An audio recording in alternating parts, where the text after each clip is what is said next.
The sun was beginning to set, casting a golden hue over the crowded streets of Manila. Jeepneys honked, vendors shouted their wares, and the scent of grilled fish and rice filled the air. Among the chaos, on a cracked corner of the pavement, a young boy sat cross-legged with a broken guitar in his lap. The instrument, taped at the neck and missing a string, looked like it had lived 1,000 lives, just like the boy who held it. Barefoot and dressed in a faded shirt 2 sizes too big, the boy strummed gently, his fingers dancing over the worn-out strings. He began to sing, softly at first, almost like a whisper fighting to be heard. The opening chords of Hotel California floated into the noise of the city, but somehow, his voice cut through. It was raw, untouched by training, but soaked in emotion, the kind only hardship could teach. His words trembled with longing, each note filled with the stories of dusty streets and sleepless nights. Beside him, his mother sat quietly behind a small cart, selling banana Q and rice cakes. Her hands moved methodically, but her eyes never left her son. A tear clung to her cheek as she listened. She bent down, brushing his hair back, and whispered gently, "Sing from your heart, Anak. That's all we have." People slowed their steps. Some paused, digging into their pockets for coins. A small crowd began to gather. Phones came out. But the boy didn't notice. His eyes were closed, lost in the music, in a dream of stages and lights, far away from the street's harshness. For that moment, he wasn't a barefoot boy. He was a star in the making. Backstage was a whirlwind of movement, dancers warming up, stylists rushing with hairspray cans, and cameras flashing like lightning. The neon lights flickered on and off, casting a surreal glow over the maze of curtains and props. Amid the noise and glitter, a small boy stood still. He wore a plain shirt and loose shorts, his flip-flops barely holding together. In his arms, he clutched a worn-out guitar like it was a shield. The other contestants shimmered in sequins and confidence, laughing and posing for selfies. But the boy stood alone in the corner, eyes wide, lips trembling, heart racing. He glanced around, intimidated by the spectacle. This wasn't the noisy street corner he knew. This place smelled of hairspray and stage smoke, not grilled bananas. His calloused fingers fidgeted over the chipped frets of his guitar. Every instinct screamed that he didn't belong here. A kind-looking stagehand approached, kneeling to adjust the mic clipped to the boy's collar. Noticing his shaking hands, the man offered a reassuring smile.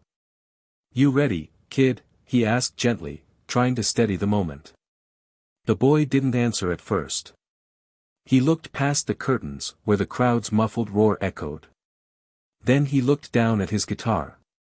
His mother's voice echoed in his mind. "Sing from your heart, Anak." He took a shaky breath, lifted his gaze, and whispered, "I just want to sing for Mama." The stagehand nodded, suddenly understanding the weight behind those words.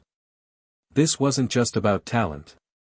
It was about love, about survival, about making someone proud. The lights dimmed. A name was called. It was his turn. He stepped forward, not as a poor boy with flip-flops, but as a dreamer walking into the light. The stage was massive, blinding lights above, an ocean of faces ahead, and 4 judges seated like royalty, pens poised. The chatter of the audience slowly faded as the host called out the boy's name. A hush fell over the auditorium. From the shadows, he stepped into the spotlight. Each step echoed in the silence. The boy, still in flip-flops and clutching his weathered guitar, looked impossibly small against the grand set of swirling LED screens and towering light rigs. Cameras panned in as whispers spread in the audience. Who was this barefoot child among dancers and divas? He reached the microphone and took a moment. A shaky breath.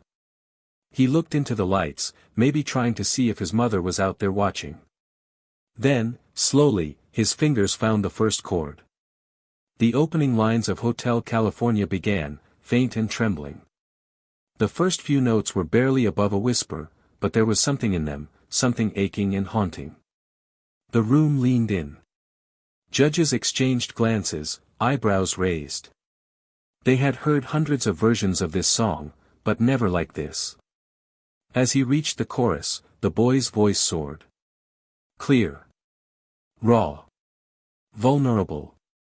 It wasn't just the song. It was the pain of hunger, the dreams of a child, the love of a mother. Each lyric carried a history he never spoke, but poured into every note. The crowd went silent, no phones, no coughs, just eyes wide and hearts in their throats. A single tear slipped down one judge's cheek.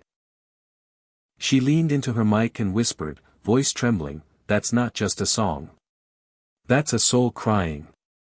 The audience erupted in thunderous applause, but the boy kept singing, eyes closed, pouring his heart into the final chords, like it was his only chance to be heard. The boy stood under the spotlight, eyes shut, voice steady, as he reached the emotional peak of Hotel California. The room was hanging on every word. No music, no background track, just him and his old guitar, filling the vast studio with something pure. Then, just as he reached the chorus, something happened. A loud bang echoed through the air. A judge had stood up, tears in her eyes, and with a trembling but determined hand, slammed the golden buzzer.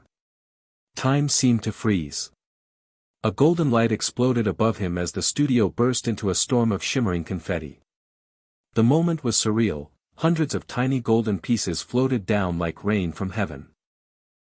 The boy froze mid-note, his fingers still on the strings, his mouth slightly open.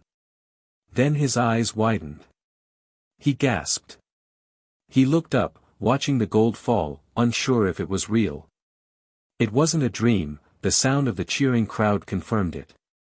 Tears welled up and rolled down his cheeks. The guitar slipped from his fingers as he fell to his knees, overcome by emotion, the joy, the relief, the disbelief of being seen.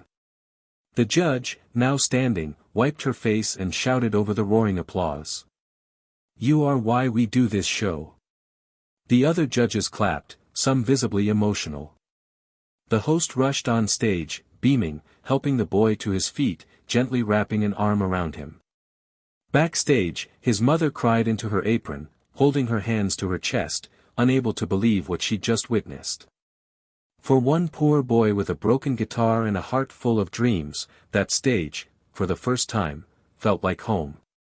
The world had heard him, and it would never be the same. The moment the curtains closed behind him, the noise of the cheering crowd faded into a muffled echo. The boy stood still for a second, bathed in leftover sparkles of gold confetti clinging to his clothes and hair. In his small hands, he clutched the golden ticket like it was the most precious thing in the world, and to him, it was. Suddenly, from the side of the stage, his mother came rushing forward. She didn't care about the cameras or the lights.